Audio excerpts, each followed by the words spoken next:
form at club levels handed him a chance here today. He makes his international debut.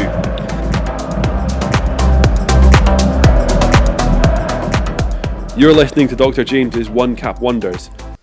Hello and welcome to One Cap Wonders. In this series we ask, was one cap not enough? Or was it one too many? And joining us today is ex-Rangers goalkeeper Cammy Bell. Cammy, thank you so much for being here. Cammy, looking back, was football always on the cards for you, or could you have done anything else? I think it was always on the cards when I was younger. Again, I started at a young age, probably around about 8 or 9. Probably not as young as kids nowadays. But then it was football. Every night of the week I was out training with different clubs, and it's all I wanted to do, playing with my friends at the start with. Then you soon start to realise you're good in a certain position. For me it was a goalkeeper, and then it just sort of developed from there and started to get more serious. Started with Annan and then managed to go to Queen of the South as a sort of pro club, and then it developed into the Kilmarnock journey for me. So it was a really enjoyable experience, but probably one that was always going to end up being a footballing journey for me. Many of the players we talk about the impact their families had. Were your family did they play a big role in your career and your development? Oh, massive. And again, I can't thank my family enough. Again, my dad just travelled to every single game with me. Throughout my career until I finished my career, was at every single game. Remember, I had a spell when I was at Rangers. We went pre-season in America, and all of a sudden he's jumping on a flight watching pre-season games in America. So he was that committed to just wanting to see his son obviously doing well and playing. So yeah, from a young age he used to travel the country up and down, and I actually had a spell when I was younger at Charlton Fleck when I was still at school, so I was flying down there as well, so my dad would take time off work to go down there. So it was a real commitment and something I can't thank them enough for. Did you feel pressure when you were younger to make it, or were you just, when you had so much support behind you, or did you just want to see where the journey took you? No, you do feel pressure. Again, when you're good at something, I feel as if that's a natural process, that you feel pressure because there's an expectation for you to do well. Sometimes that can be turned into a really good thing and drive you on, but also as a young kid it's difficult to handle at times. And listen, there was many a times that I came home probably in tears and maybe didn't think I was good enough in the game, but the reassurance and the support from your family and friends, it gets you through these moments and also moulds you into the person that you are. Because listen, football is a ruthless industry. It's a really tough industry, but it's one that you've got to go and embrace and enjoy. So yeah, it was a learning curve right from the start, from a young age, with that pressure, that expectation, and but again, as I say, family support and friend support really takes you through it. How important was it for you to have local clubs that give you opportunities here, rather than having to start your career in Norway or Sweden or somewhere in the south of Wales? No, it's massively important. I think that's something nowadays that Scotland as a country has embraced, that clubs are very well run in this day and age and offer the opportunity to young kids at such a young age, a lot younger than when I started playing, sort of 4 and 5. I took my young kid to a soccer school he's only 3 at the moment, so gets him kicking a ball and active and interacting with kids. So the opportunities in this country is great at the moment, and I think we've really developed. But it really is important that clubs like Annan Fleck and Queen of the South, my 2 local sort of clubs, back in the day they were embracing football. They wanted to go on a journey themselves as football clubs, and they offered the opportunity to young kids who had a chance like myself of developing and being a professional footballer. And again, it's something you can't thank these clubs and all the coaches that put in their time, because a lot of them don't get paid for it, so you can't thank them enough for doing that. So was there ever a point in your career where you thought, right, I have actually made it and I've got to the point where I wanted to get to? There was certain moments. I remember probably when I was younger, there was an Ayr tournament. They used to call it the Ayr tournament. It was a big tournament. There used to be a lot of big clubs from down England. Man United, Newcastle used to send their teams up, and it was sort of under 13 age groups. And yeah, I remember having a couple of really good games, and you always hear these whispers of, oh, the scouts are watching. Yeah, and I remember actually one day my parents got a phone call from a Manchester City scout. I was actually playing with the regional school team at this point. So that was just these sort of moments, almost think you're really close but yet far away. You had that one phone call, that nothing emerged of that, but it was nice to hear, and you know you're close, so it gives you that little bit of inspiration and drive to continue doing what you're doing and work hard. And ultimately, working hard was probably the biggest thing for me. I trained every single night. I dedicated myself to football when I was younger, and it probably got me to where I was. I wouldn't say I'm specially talented, but I worked really hard for what I wanted to get. And along that path, a number of clubs, I suppose, helped shape and mould you. Which would you say was one of the most defining periods for you in your career? Oh, listen, I've got to say my time at Kilmarnock, especially being a youth player, going from the youth team, spending, again, I had a couple of really good players. Jamie Hamill made it to Hearts, obviously played a lot of games with Kilmarnock. He was no manager of Stranraer, but Steve Naismith again was in my team. They were both in my team from a young age, same age group, and again, having these guys drive you on and see where Stephen Naismith went earlier on in his career than what I did. That's where I wanted to get to. He got his move to Rangers. You wanted to get that move. But I think the period at Kilmarnock really moulded me into the goalkeeper I was. Kilmarnock as a side at that point, I was making 10 saves a game when I got into the team. So it was a club that would have to work hard to get points. And you're playing the top league in Scottish football, so it was a good standard. But I've got to reflect back always on the League Cup final in 2012 that I won with Kilmarnock, and probably the best game of my career at the right moment. And these are defining moments in your career because everyone looks at that performance, knows you can do it on a big stage against Celtic. They were one of the best clubs in the country at the side, had a really strong team. Victor Wanyama was in there, Gary Hooper, Fraser Foster, so they had an impressive side at that time. And to get that victory on that day and put in the performance that I did, I think it made people realise that the kind of talent and sort of mentality I had at that moment in time. But that was a real defining moment in my career, definitely. Getting a move to one of the big two in this country, was that something that you had aspired to do? What was to break into one of the big clubs here or down south? Yeah, definitely was. It was always to get that move away from Kilmarnock, and that's no disrespect to Kilmarnock, but you always wanted to better yourself and further your career.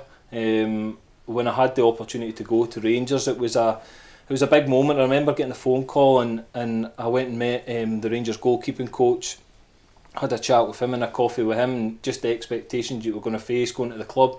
Listen, I'd played against Rangers a lot in my career with Kilmarnock, but going and playing for a club is a completely different scenario. So I had that opportunity. I had the opportunity to go down to Burnley as well at the same time. So there was a lot of clubs kind of sniffing about me because I was out of contract. I was a free agent, so it makes you very attractive at that point. So so it was great that I got that move because that's ultimately where I wanted to go. And listen, I'm a Rangers fan. I was always a Rangers fan as a kid. So to live that dream is an amazing sort of experience and feeling that I managed to get playing for such a historical club. And for your family, that must have meant a lot as well. Yeah, it did, and I always remember the discussion with my family when I said that Rangers were interested, and my dad was a little bit concerned because they were down the leagues at the time. Listen, financially, it was a huge change in my life and my career, but he was a little bit concerned where they were, but ultimately it was the opportunity to play in front of so many fans, such a historical club in Scottish football. And it was a long-term contract for me as well, so that was another major marker that I wanted to get, was a good contract, but I wanted to play for a club that I'd supported. As I say, I had the opportunity to go down to Burnley and speak to them. I'd already made my mind up when I spoke to the goalie coach at Rangers. I spoke to Ali McCoy, who was the manager at the time, and they convinced me that it was an opportunity that I definitely couldn't turn down. It was somewhere I wanted to go, and as I say, it was a little bit funny when it first came out and had discussions with my family, but listen, they absolutely supported. They loved my time there as well. So supporting and playing for a massive club is a bit of a difference. Did you struggle with the crossover, being aware of what the fans wanted and also what, I suppose, internally what you wanted as a fan, but also as the number one choice between the sticks? Yeah, listen, it's you can't explain to people playing for a club like Rangers what it's like until you're actually there. I thought I kind of knew what I'd faced. I'd played at Ibrox many a times against Rangers. I knew their expectation. I'm a fan. I'm Scottish, so I get the club. But until you actually go into the brick walls of Ibrox and feel that expectation, it's really difficult to explain to people. And still to this day, I think guys that go in there, they don't realise how big a football club it is globally until they play for Rangers. So it was a changing moment. It almost probably took 2 or 3 months to sink in of how difficult it was going to be and how much expectation there was. Listen, there was games when we were down the leagues that we won and we got booed off, and that was just the expectations of the fans and what they expect. And rightly so. Listen, they're a huge club. They were in a league that they didn't want to be in. There was a lot of frustration about the club at that point, a lot of question marks over the ownership as well. So there was a little bit of negativity, but I just think getting that opportunity to experience that and feel that the expectation, the pressure, everything that comes with it, it does make you a better person. It's difficult at times, don't get me wrong, it is really difficult, but it makes you a better person. Your club career was going the way you wanted it to go. Were there murmurs about the international scene for you and the international setup? Yeah, again, I think going back to the defining moment of my career, the 2012 League Cup final, Craig Levein was in the BBC, covered that I think at the time, and Craig Levein was in the studio that day and was very complimentary of my performance. And then that's when I started to hear that again there were going to be an interest of getting in the squad. I mean, my problem at that moment in time was I was facing goalkeeper calibre of Craig Gordon, Alan McGregor, David Marshall. They were the three goalies that I was competing with. And these guys were at an age of just under 30 as well, so it wasn't as if they were older. They were in the prime of their career. Craigie was down at Sunderland at the time, Alan was obviously playing with Rangers, and David was, I think he was possibly down at Cardiff at the time. So they were playing at such a high standard, and it was probably, when I look back, the strongest goalkeeping selection Scotland have had for a long, long time. And that was the hardest part to break into. So I knew it was going to be tough, but all I could do was concentrate myself. I wanted to be involved, whether I was third or second choice, it didn't matter to me. I wanted to be involved because I knew it would develop my career first and foremost. International footballers who were on the fringes of the international setup have always told me that they didn't want to speak out. They didn't want to kind of raise the alarm bells or go to newspapers or say anything because there's that kind of respect and that they were politely respectful of the national team. Were you in that position as well? Yeah, I would say so. Again, just purely down to the competition that I had against myself in the goalkeeping area, that it was so strong. And listen, these guys have had amazing careers. So I wasn't in the position. I just wanted to play well for my club at Kilmarnock at the time, and wanted to try and get involved with the setup. If there was an injury, be ready for the call up if it was available. It was always on the back of my mind, don't get me wrong. When I was playing well at that moment in time, I wanted to be involved because you're desperate to try and represent your country or even be involved with the squads to learn so much from these experienced guys. So it was always on the back of my mind, but again, as you say, you don't want to speak out. It's up to the manager to go and select you. When the call came, what went through your mind? It was a call actually. I got a call from Craig Levein at the time, and he basically said, look, your performances have been amazing this season and you've been doing really, really well and you deserve this opportunity to be in the squad. And it's just, listen, it's such a proud moment. You almost don't realise how big a moment it is at that time. I remember all the boys got the manager, Kenny Shields at Kilmarnock at the time, brought all the boys in, and I think I was out somewhere and they all gave me a round of applause when I went back into the changing room, because it was a big thing for Kilmarnock at that time. They didn't have a lot of international players, so it was a huge moment for me, a very proud moment. Just that opportunity to be involved with some amazing footballers and guys who have played at the top level. Dan Fletcher played for Man U for so many years, really experienced guy. To be involved with these guys and be around in that environment, it can only better you. And if you could talk us through, what was your appearance like, and how did it go? So I played against the Faroe Islands for Scotland.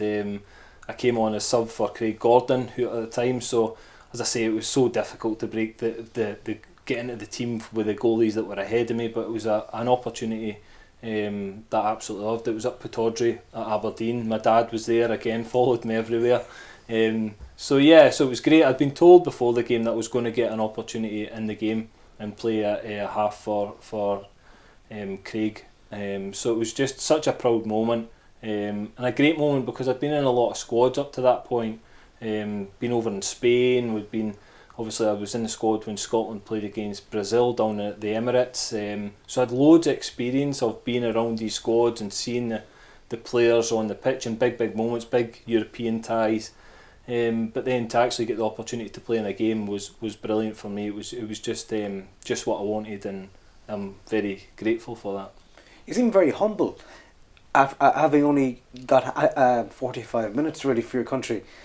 Not a lot of players would be as humble and as modest as you.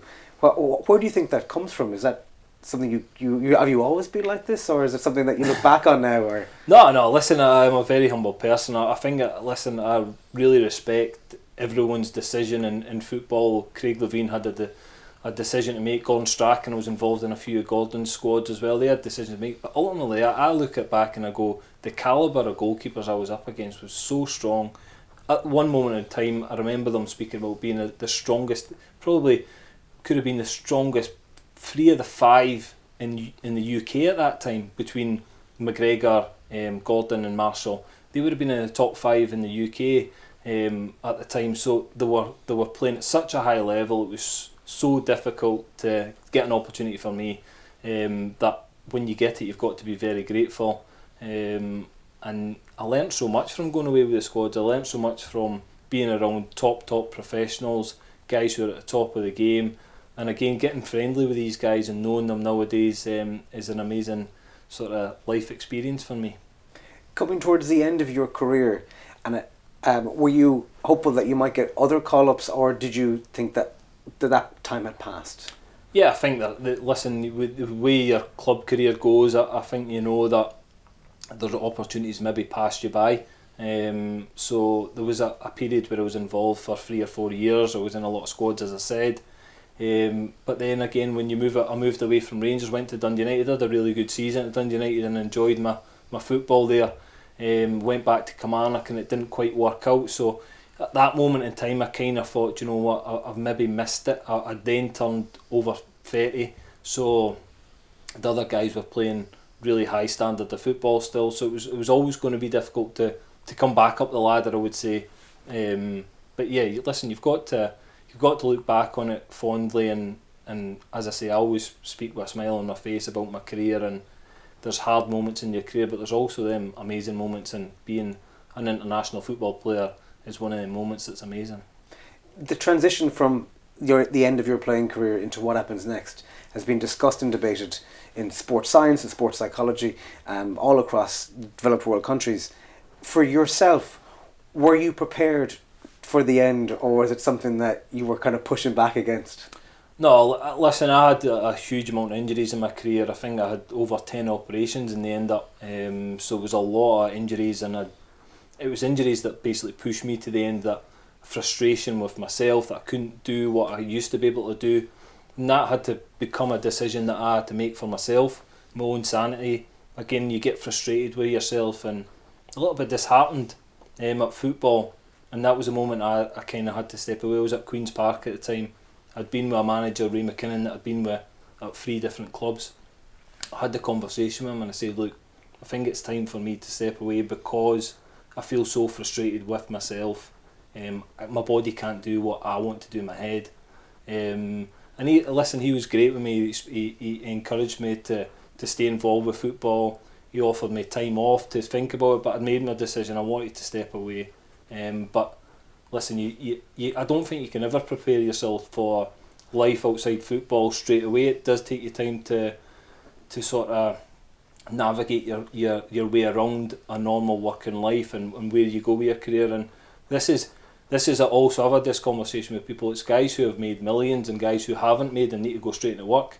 Everyone's different. The guys that made millions still struggle with life as well. They've not got a routine. That you've been regimental for 20 years of getting up, having to be somewhere, you've got a boss, to then not having a boss is a difficult sort of task to get your head around. And I think that we can always do better. I've spoken about this recently as well. I think the mental health side of things nowadays is massive, and we can always get better at that. I think PFA and there's a lot of good external resources are working hard on this with players who are retiring, but we can always do more as well, I think.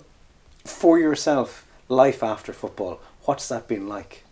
It's been good, yeah. Listen, I really enjoy my life. I've got a few businesses. I work as well, and do the media stuff. The media stuff's been amazing for me. It's been great. I've been involved with football. I get to go to games, get to do some TV stuff. I really enjoy it, and it's one of these.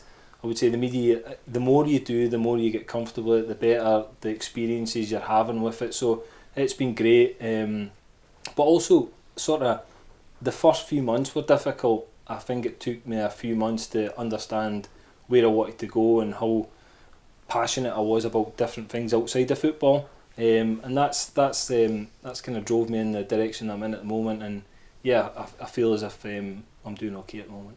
Just before we come to the end of our conversation, I've asked footballers in this series and prior to this, did you get time to take stock of your journey and your career, or was it all just a massive blur? A massive blur, I would say. It's honestly, until you actually retire, I don't think you appreciate your career. I don't think you appreciate how much you put into it day in, day out, or the things you win as well. That's something that I always say to guys that are still playing just now. If you win a cup, whether it's the Scottish Challenge Cup, to the League Cup, to the Scottish Cup, to the Premier League, whatever you win, really appreciate it, because it's difficult to win a cup. I won the League Cup, I won the Challenge Cup twice in my career, I won League One, the Championship, but I didn't really appreciate them at the time. Even the League Cup, that was massive. There's out with Celtic and Rangers, there's not a lot of clubs that do that. So for Kilmarnock to win it, the Kilmarnock fans, a lot of them have said that I've gave them the best day of their lives, which is great to hear when you go back and speak to these guys. But I don't think you do appreciate winning these things and how difficult it is to win them as well at a time. So yeah, I've reflected back on that a little bit, and I try and educate guys that are in the game just now to really enjoy the moment when you get that, because it's really special. What advice would you have for a younger Cammy Bell looking back at your career to date? Just keep smiling. Again, it's difficult. Honestly, there's hard moments, and I've had some really tough moments in my life where you get criticised a lot publicly, and that's hard to deal with. But as I said before, me as a person now, I'm a better person for experiencing that. At the time, it's really, really tough. It's tough on your family. So I would say just keep smiling, because yeah, if you're playing with a smile on the face, you always play better. Cammy Bell, thank you so much. That is all from us here at One Cap Wonders. Thank you very much for joining. Make sure to subscribe and check out the other episodes on all of our platforms. Have a good rest of your day, week, month and year. This has been Dr. James's One Cap Wonders. Thank you very much for listening. Don't forget to subscribe to keep up to date with all of our latest episodes.